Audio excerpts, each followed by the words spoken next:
তারেক রহমানের নেতৃত্বাধীন বর্তমান সরকার বিগত সরকারের অবহেলায় ফিরে আসা হাম পরিস্থিতি মোকাবেলায় হিমশিম খাচ্ছে।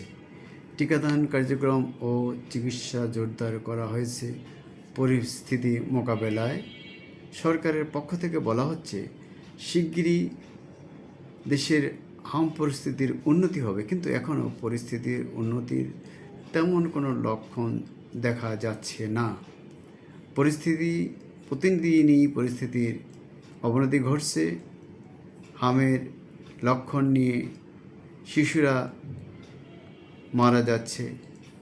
5 বছরের কম বয়সী শিশুর মৃত্যুর হার সবচেয়ে বেশি। কোথাও কোথাও গর্ভবতী নারীরাও এ রোগে আক্রান্ত হচ্ছে বলে জানা যাচ্ছে। দেশের হাম পরিস্থিতি অত্যন্ত উদ্বেগজনক। 5টি জেলায় হাজার হাজার শিশু আক্রান্ত হয়েছে, ঝুঁকিতে রয়েছে। প্রতিদিনই নতুন নতুন রোগী হাসপাতালগুলোতে ভর্তি হচ্ছে। সংক্রমণ অনেকটা কমে যাওয়ার ইঙ্গিত পাওয়া যাচ্ছে, তবে কমছে না মৃত্যু। রয়েছে চিকিৎসা সংকট সমস্যা, আইসিইউ সমস্যা রয়েছে। দাঁড়ে দাঁড়ে ঘুরছে শিশু নিয়ে অভিভাবকরা, তারা ভোগান্তির শিকার হচ্ছে। গত 15 মাস থেকে এ পর্যন্ত 3 শতাধিক শিশুর মৃত্যু হয়েছে বলে জানা গেছে এবং প্রায় 2000 রোগী হাসপাতালে ভর্তি হয়েছে। বিশ্ব স্বাস্থ্য সংস্থা হু একে উচ্চ ঝুঁকিপূর্ণ হিসেবে চিহ্নিত করেছে। উপসর্গ ছিল, অর্থাৎ যারা মারা গেছেন তাদের মধ্যে উপসর্গ ছিল 279 জনের, আর হাম নিশ্চিত হয়েছে 87 জনের।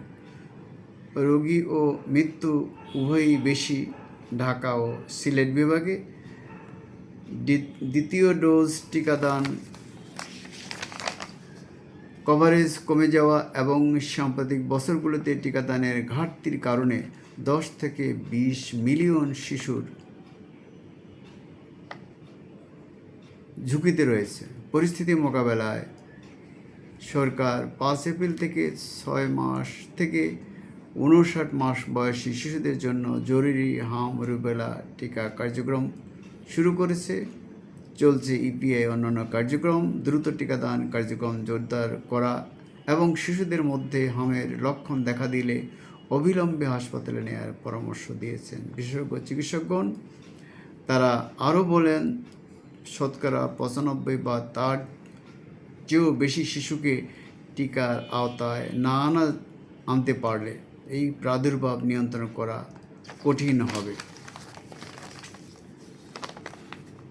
বলা হচ্ছে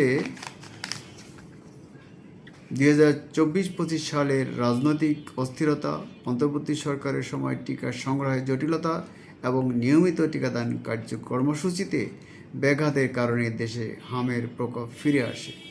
টিকা সংগ্রহের অব্যবস্থাপনা, টিকা দানের হার কমে যাওয়া, বিশেষ টিকাদান কার্যক্রম বন্ধ থাকা, স্বাস্থ্য সহকারীদের কর্মবিরতির আন্দোলন, ভুল তথ্য সচেতনতার অভাব, অপুষ্টি ও ভিটামিন এ এর ঘাটতি এর কারণ। এই হামের লক্ষণ হলো উচ্চ জ্বর, অর্থাৎ 104 ডিগ্রি থেকে আরও বেশি, একটানা কাশি, সর্দি, নাক দিয়ে পানি পড়া। সাধারণত জ্বরের 3 থেকে 5 দিন পর মুখ ও কানের পিছন দিক থেকে লালচে র্যাশ বা ফুসকুড়ি সারা শরীরে ছড়িয়ে পড়া। এই রোগ ভাইরাসজনিত ও অত্যন্ত ছোঁয়াচে, অতএব সতর্কতা অবলম্বন এবং চিকিৎসা অত্যন্ত জরুরি এই রোগ থেকে মুক্তি পেতে হলে। ধন্যবাদ বন্ধুরা। ডিবেট উইথ রানা এবং নিউ বাংলা টিভির পক্ষ থেকে আপনাদের শুভেচ্ছা। আমরা নতুন কোনো এপিসোড নিয়ে আবার আপনাদের সামনে হাজির হব। ততক্ষণ পর্যন্ত আমরা সবাই ভালো থাকতে চাই। এর মধ্যে আমার এই চ্যানেল দুটিকে শেয়ার করা, লাইক করা এবং সাবস্ক্রাইব করার জন্য আপনাদের প্রতি স্বনির্বন্ধ অনুরোধ জানাচ্ছি। খোদা হাফেজ। আসসালামু আলাইকুম।